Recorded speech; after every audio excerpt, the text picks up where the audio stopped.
Buenas noches, tengan todos ustedes una vez más. Estamos de nuevo aquí en otro miércoles con el libro de Marcos en su capítulo 6.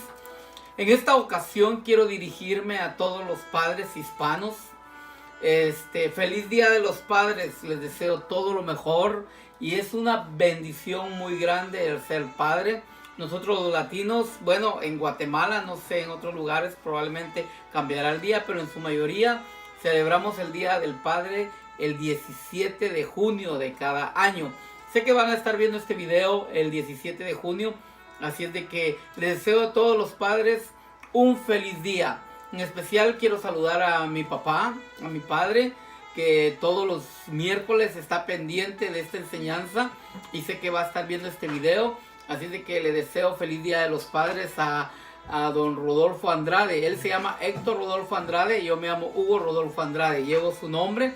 Así es que Dios le bendiga, papá. Es una gran bendición poder saludarlo por este medio. Le deseo todo lo mejor y muchas bendiciones. Un abrazo fuerte. Y a todos los papás. No quiero mencionar todos porque sé que probablemente son demasiados. Así de que un feliz Día del Padre a todos. Así es de que iniciamos en esta hora y vamos a orar para que el Señor tome control de la enseñanza de este día miércoles en su capítulo 6 del versículo 1 al 3. Lo vimos el miércoles pasado y de ahí vamos a estar viendo del 4 al 6. Padre Celestial, te damos gracias por tu amor y tu misericordia. Gracias por todo lo que tú haces, Dios mío. Gracias por guardarnos. En esta hora, Dios mío, ponemos en tus manos tu palabra y que, Dios mío, nos nutra de una manera especial por medio de la enseñanza, Señor. Y también, Dios mío, que podamos ponerla en práctica cuando fuese necesario. Atamos y reprendemos toda cosa contraria, Señor. Todo lo que quiera quitar la bendición establecida para cada uno de nosotros. En el nombre de Jesucristo. Amén. Bueno, vamos a leer, ¿verdad? Un poco, parafrasear un poco lo que vimos el miércoles pasado. Dijimos, ¿verdad? Que este es un segundo capítulo del Evangelio de Marcos, el cual su escritor sigue su estilo usual de presentar la rapidez y dinamismo como la acción que tiene este capítulo. Y también vimos, ¿verdad? Que alimentó a 5,000 personas, caminó sobre las aguas del mar y sanó enfermos. También por su parte vimos los versículos del 1 al 3, ¿verdad? Donde él se marchó de ahí y llegó a su pueblo y sus discípulos le siguieron. Cuando llegó el día de reposo comenzó a enseñar en la sinagoga y muchos le escuchaban y se asombraban diciendo: ¿de dónde obtuvo tales cosas? ¿Y cuál es esta sabiduría que ha sido dada? Y estos milagros que hace con sus manos. ¿No es este el carpintero, el hijo de María y el hermano de Jacobo, José, Judas y Simón? ¿No están sus hermanas aquí con nosotros? Y se escandalizaban a causa de él. Eso es lo que dice la palabra. Eso pasaba con él, ¿verdad? Porque muchos se asombraban de su poderío, como dijimos en el título, de su poderío y su grande sabiduría. Y se hacían la pregunta: ¿no es este el carpintero? ¿No es este que viene de Nazaret? Incluso algunos decían: pues qué bueno, puede salir algo de ahí. Y como decíamos el miércoles pasado, a nosotros nos puede pasar cuando alguien nos había conocido en el pasado quiénes éramos y ahora cómo Dios nos ha transformado y cómo el Señor ha hecho grandes maravillas en nuestras vidas a través del Espíritu Santo, a través de su poder y todo lo que Él ha hecho en nosotros. Y algunos se podrán preguntar: pero no era fulano de tal, y pero ¿por qué esto ahora? ¿Por qué lo otro? Pero como dijimos, ¿verdad? El que opera en nosotros es el Señor Jesucristo. Entonces nosotros seguimos viendo, ¿verdad? Que dice: cuando este incidente ha sido comparado con el capítulo 4 de Lucas, los críticos dijeron que revelaba una contradicción en la Biblia. Afirmaron que los dos relatos se contradicen entre sí, pero la verdad es que disponemos del relato de dos visitas que nuestro Señor hizo a Nazaret, ciudad en la que se crió, Yo creo, dice el escritor, que probablemente realizó otras visitas, pero que no están registradas. Entonces hablamos nada más de lo que está registrado. También dice, ¿verdad?, de que en ambas ocasiones entró a la sinagoga y enseñó también en ambas. Y fue rechazado por los propios vecinos de su ciudad. O sea que no fue nada aceptable. Y la verdad de que él dice que la primera vez que salió de ella, descendió a Capernaum y estableció ahí un centro de actividades. Pero regresó otra vez a Nazaret porque quería alcanzar con sus mensajes a sus vecinos. Muchos de nosotros, cuando nos hemos convertido y caminamos en el proceso, ¿verdad?, de crecer en el Señor, el anhelo y la mayor osadía que nosotros queremos tener es regresar donde nosotros crecimos y poderle predicar a los nuestros que hay un Dios vivo, que hay un Jesucristo que pagó en la cruz del Calvario por nosotros, que hay un Espíritu Santo consolador, y eso nos arde muchas veces por dentro en regresar y poder predicar. Y la gloria sea para Dios, muchos de nosotros lo hemos hecho.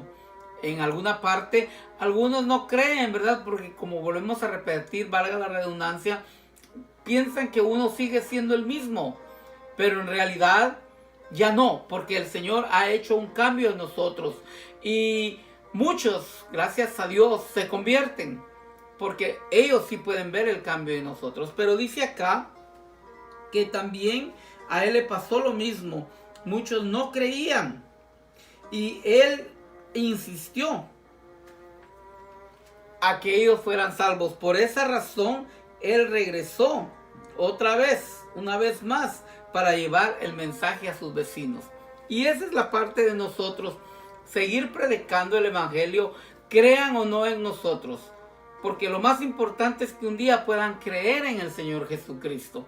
Pero en gran parte nosotros tenemos que luchar para que ellos puedan ver y creer en nosotros que el Señor hizo un cambio. Y nosotros tenemos que insistir en ello. A veces es difícil y a veces es una carga muy fuerte, porque pueden pensar que no hay cambios en uno. Pero la verdad, nosotros en nuestro interior sabemos los cambios que el Señor ha hecho. De ahí sigue diciendo, ¿verdad? El Señor tenía la costumbre de acudir a la sinagoga en el día de reposo, donde quiera que se encontrase. Pensamos que Él sentía la necesidad de adorar a Dios de esta manera. Y además, dice, la sinagoga era el lugar más apropiado para hacer llegar su mensaje a la gente de ese tiempo. Creo que a muchos de nosotros nos está pasando esto, que nosotros sentimos la necesidad de adorar y de humillarnos en la casa de Dios, en el templo. Sé que nosotros lo podemos hacer en nuestros hogares y tenemos probablemente un rinconcito en nuestras casas para adorar, para alabarle, para orar, para hablar con Él. Este fue un tiempo maravilloso que yo creo que Dios nos permitió entrar íntimamente en nuestras recámaras y llegar hacia Él en esa intimidad. Han pasado ya casi más de 3 meses en los cuales no podíamos congregarnos y tuvimos que entrar a nuestras recámaras, entrar en nuestra casa para poder adorar. Y es algo que Dios ha permitido para que nosotros recapacitemos y veamos quién es quién delante de Dios. Si en estos 3 meses perdiste la oportunidad de reencontrarte con nuestro Dios, no es tarde. Los templos se van a empezar a abrir poco a poco, con procesos. Vuelve a la casa de Dios. Vuelve a la casa de Dios. No importa que sean con restricciones. No importa siguiendo protocolos. Creamos en Dios y volvamos de nuevo a congregarnos. Porque esa necesidad yo sé que está dentro de ti como está dentro de mí. Y para el que no le conoce, puede hacer un despertar de la necesidad de adorarle. Yo estoy muy contento porque sé que tenemos un reinicio de muchas cosas y que estos 3 meses no fueron en vano, sino fue un alcance de victoria que nosotros pudimos aprender tantas cosas en él. Lo siento mucho porque para el que no pudo obtener ese beneficio de probar nuevas cosas en este tiempo que estuvimos en nuestros hogares. Creo que fue un tiempo agradable delante de Dios, para humillarnos delante de Él y para saber que Él sigue estando en su trono. Yo sigo declarando que las cosas probablemente no van a cambiar, pero yo sigo declarando que para los hijos de Dios vienen tiempos mejores, vienen cosas mejores en el nombre del Señor Jesucristo. Yo lo puedo sentir. Y pudimos ver nosotros que en medio de todo este tiempo el Señor fue fiel y le demostró a muchos de nosotros, o nos demostró a muchos de nosotros, su fidelidad, aún en medio del temor. Porque muchos titubeamos en la economía, muchos titubeamos en la salud, muchos titubeamos en el aburrimiento y en tantas cosas que probablemente no las podíamos superar, pero Dios nos ha demostrado que Él es fiel y que las estamos superando. Y esto es prueba de que todos somos probados en la balanza, en el temor de cualquiera que haya sido las índoles de las que pasamos. Pero Dios nos dice esta noche que Él es fiel y estuvo, está y estará con nosotros en todo ese tiempo. Entonces, tiene que estar la necesidad de nuestras vidas, como la tuvo el Señor Jesucristo, de adorarle, de llegar a la casa de Dios, de llegar al templo de Dios. No te juzgo si en caso quieres tomarte un tiempo, porque la situación sigue vigente, pero cuando Dios te muestre que vuelvas a la sinagoga como lo hizo, vuelve, porque el Señor te está esperando ahí. Y con eso no quiero decir que no esté en tu casa, no esté en tu trabajo, en tu carro. Él está en todo lugar. Pero como cada cosa tiene su tiempo, cada situación tiene su lugar. Y en este caso, Él siempre buscaba la sinagoga. Él siempre buscaba dónde adorarle. Y era una necesidad, dice, que había en Él. Y creo que esa necesidad nosotros la tenemos. Y por eso se crea en nuestro interior el buscar el templo e irle a adorar. Y está llegando una vez más el momento. No importa, como dije y vuelvo a repetir, con las restricciones, lo que venga, pero nosotros nos sometemos a Dios, nos sometemos a las leyes, nos sometemos a nuestros gobernantes, y el resultado de todo ello lo va a tener el Señor. Una de las cosas que han pasado, están pasando, muchas veces no es el pecado. Y tengo que decirlo yo. Tengo que decirlo porque si no, yo voy a sentir esta responsabilidad delante de Dios. Muchas veces no es el pecado que hay en el cristiano o de la humanidad, sino es la necedad. A veces somos necios y a Dios no le agrada la necedad. Tenemos que saber esperar el tiempo de Dios, tenemos que saber el lugar de Dios y tenemos que saber lo que Dios permite para que nosotros aprendamos. Pero somos necios, queremos siempre las cosas como nosotros queremos y no es como nosotros queremos, sino como Dios las permite. Y Él sabe por qué permite cada situación en nuestra vida. Y cuándo es el tiempo de todas las situaciones. Pero a veces seguimos en la necedad de que queremos esto en el tiempo nuestro. Queremos esto en el tiempo de lo que nuestra necesidad. Queremos el lugar que a nosotros nos conviene. Pero no debe de ser así. Debe de ser en el tiempo de Dios y debe ser en el lugar que Dios quiere. Para nuestra conveniencia. Teníamos un dilema este fin de semana con algunos amigos, ¿verdad? Y contábamos acerca de lo que un amigo también predica. Mi amigo tenía un burro, y no lo voy a decir el nombre por ética. Tenía un burro, o sea, en su rancho. ¿Y qué si él llegó a su rancho, después de haber estado un tiempo acá, iba con el burro y el burro lo jalaba por un camino, pero él decía que era por este camino, ¿no? Y el burro lo jalaba. Y esto es algo no literal, es algo verdadero. El burro sabía el camino, pero mi amigo quería agarrar otro camino. Y sí lo agarró y se perdió. Y cuando se dio cuenta, el burro tenía razón. Entonces, ¿quién era más burro? Bueno, no, es una broma. Pero en realidad así pasa. Y esto fue algo cierto. A veces nosotros nos enfrascamos en el camino incorrecto de las cosas. Y Dios tiene otro propósito y otro camino para nosotros. Pero bueno, procuremos no entrar en la necedad, sino entrar en lo que Dios quiere. Aunque por muy duro que sea, Él permite todas las cosas. Está llegando el tiempo de adorar. Y que la necesidad de adorar esté en nosotros como la tuvo el Señor Jesucristo. Dice que Él tenía la necesidad de adorar a Dios de esta manera. Y además dice, la sinagoga era un lugar más apropiado para hacer llegar su mensaje a la gente en ese tiempo. Su enseñanza, dice, asombró a aquellos que le habían conocido. Ahorita tenemos la oportunidad nosotros de predicar o enseñar en nuestras casas, de llevar todo bajo el orden de nuestras casas.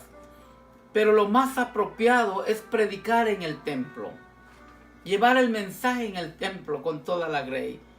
No quiero decir con esto, no me vaya a malinterpretar, que nosotros no podemos llevar el mensaje de salvación a cualquier lugar. Claro, ahora en ese tiempo se dio predicar en nuestros hogares, pero es más apropiado predicar en el templo. Y ahí pues demanar, ¿verdad? Todo lo demás por las redes sociales, la televisión, la radio, qué sé yo.